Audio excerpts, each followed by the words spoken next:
장사가 잘 되면 망한다. 이상한 말입니다. 모순처럼 들립니다. 하지만 지금 대한민국 자영업자들에게 이것은 농담이 아닙니다.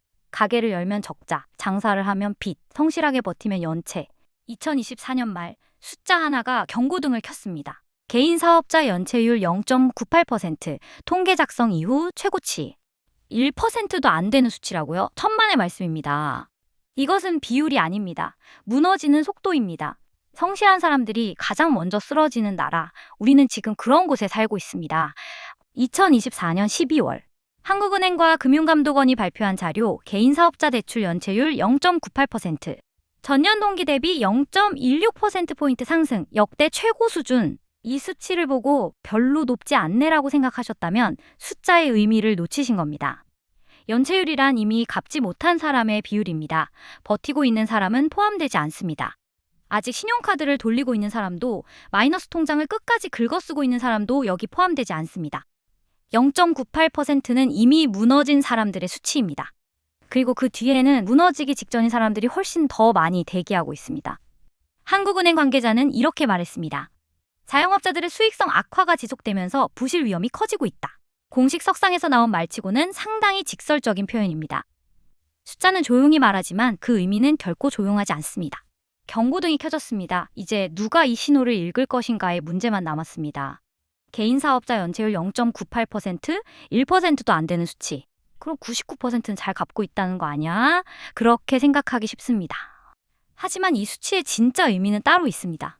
2023년 같은 시기 연체율은 0.82%였습니다. 1년 사이 0.26%포인트 증가, 비율로 따지면 약 20% 급증한 것입니다. 더 중요한 건 이겁니다. 이 증가 속도가 점점 빨라지고 있다는 사실.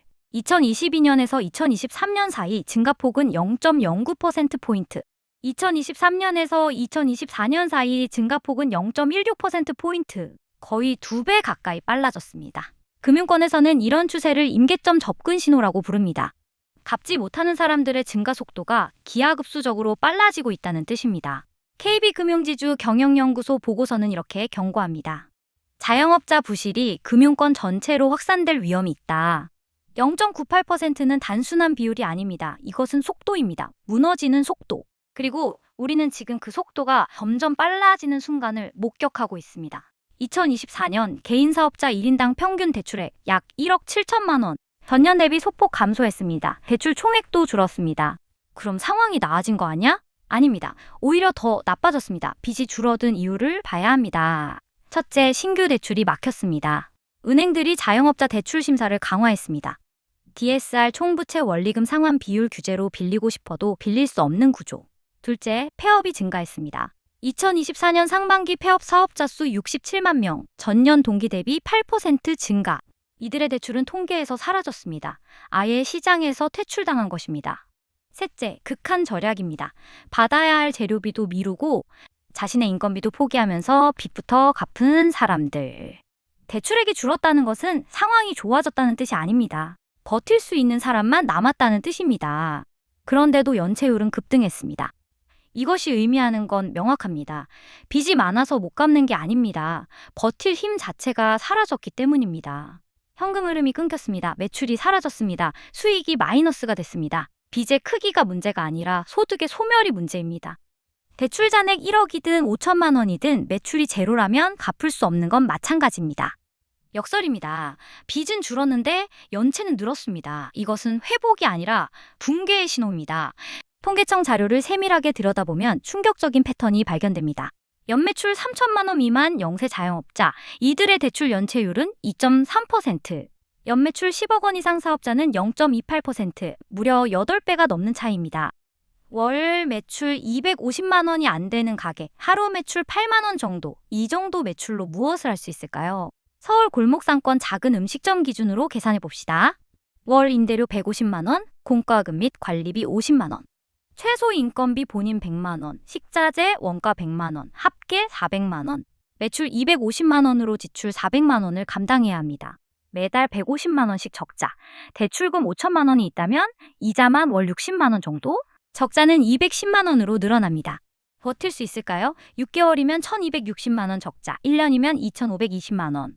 신용카드 한도는 금방 찹니다. 마이너스 통장도 곧 막힙니다.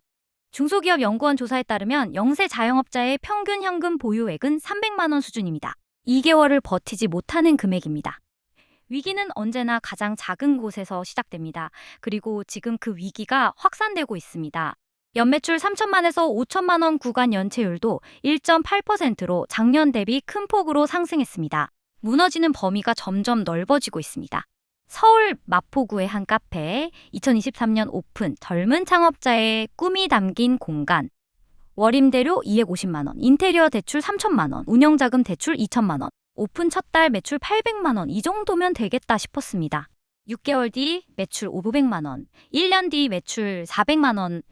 고정비는 그대로인데 매출만 계속 줄어듭니다. 월 고정지출 내역, 임대료 250만 원, 공과금 30만 원, 원두 및 원재료 120만 원, 인건비 본인 플러스 아르바이트 1명 200만 원, 카드 수수료 20만 원, 대출 이자 50만 원, 합계 670만 원. 매출 400만 원에서 670만 원을 써야 합니다. 월 270만 원 적자.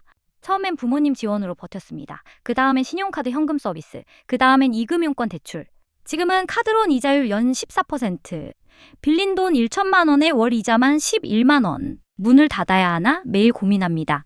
하지만 닫으면 어떻게 될까요? 대출 5천만 원은 그대로 남습니다. 임대차 계약 위약금 500만 원, 인테리어 철거 비용 300만 원.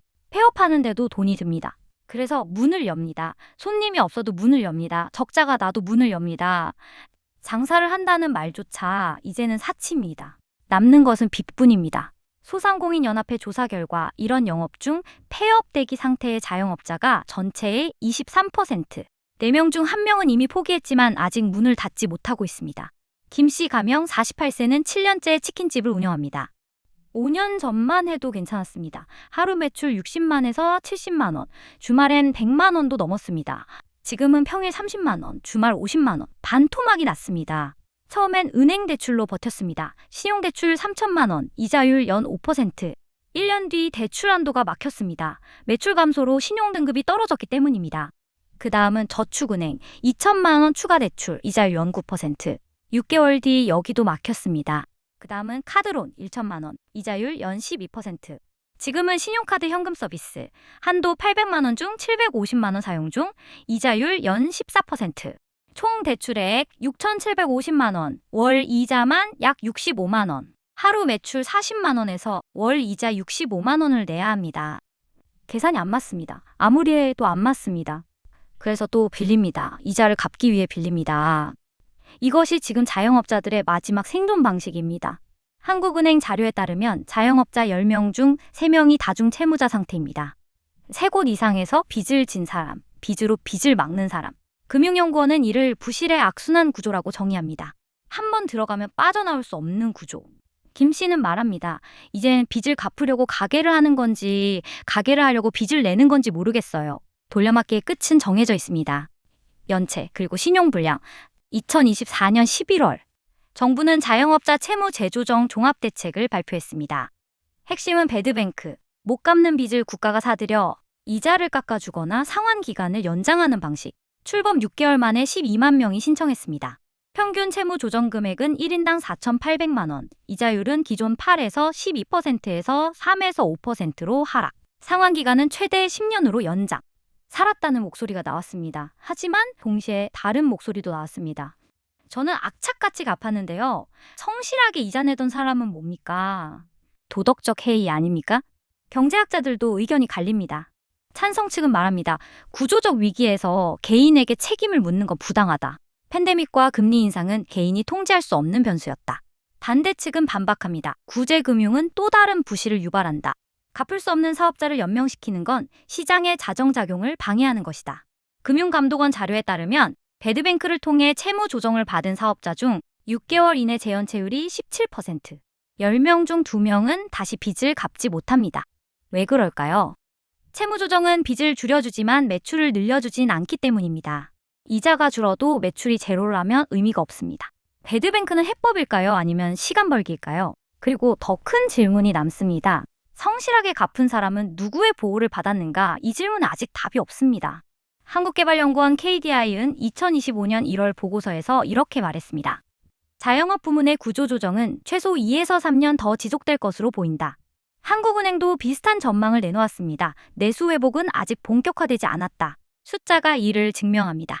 2024년 4분기 소비자 심리지수 88.4, 기준선 100을 한참 밑돕니다. 자영업자 체감경기지수는 더 낮습니다. 65.2. 고금리는 계속됩니다. 한국은행 기준금리 3.0%, 시중은행 자영업자 대출금리는 평균 5에서 7%. 원자재 가격은 여전히 높습니다. 인건비는 최저임금 인상으로 계속 오릅니다. 임대료도 재계약 시마다 오릅니다. 매출은 그대로인데 비용만 늘어나는 구조. 삼성증권 리서치센터 분석에 따르면 2025년 자영업자 폐업률은 전년 대비 15% 이상 증가할 전망입니다. 연체율 1%는 곧 돌파될 것으로 보입니다. 자영업자는 실패한 사람이 아닙니다. 이들은 누군가의 부모이고 누군가의 이웃이고 한때 우리 경제의 중심이었던 사람들입니다. 집을 담보로 가게를 차렸고 밤새 반죽을 치댔고 명절도 반납하고 일했던 사람들입니다. 가장 먼저 버티던 사람이 가장 먼저 무너진 것뿐입니다. 이 위기는 개인의 문제가 아니라 구조의 문제입니다. 과잉 공급된 자영업 시장, 양극화된 소비 구조, 높은 고정비와 낮은 수익성, 빠른 유행 변화와 느린 적응 속도, 시스템이 무너지고 있습니다. 그리고 우리는 묻습니다.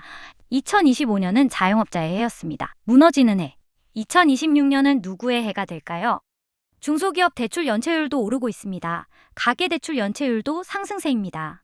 한국은행 금융안정보고서는 경고합니다. 자영업 부실이 가계와 기업으로 전이될 위험. 무너지는 건 전염됩니다. 작은 가게가 무너지면 건물주가 타격을 받습니다. 건물주의 대출이 흔들리면 은행이 타격을 받습니다. 은행이 흔들리면 금융 시스템 전체가 흔들립니다. 나는 괜찮아라고 생각하십니까? 자영업자 600만 명, 그들 가족까지 합치면 1,500만 명, 전체 인구의 30%. 우리 중 누군가는 당사자이고 누군가는 곧 당사자가 될 것입니다. 다음 차례는 과연 누구일까요? 답은 우리가 지금 무엇을 선택하느냐에 달려 있습니다. 오늘 영상은 여기까지입니다. 긴 영상 끝까지 시청해주셔서 감사합니다. 여러분은 어떻게 생각하시나요? 이게 정말 끝이라고 보십니까? 의견이 있다면 댓글로 남겨주세요. 구독과 좋아요는 다음 영상을 만드는데 큰 힘이 됩니다. 다음 영상에서 다시 뵙겠습니다.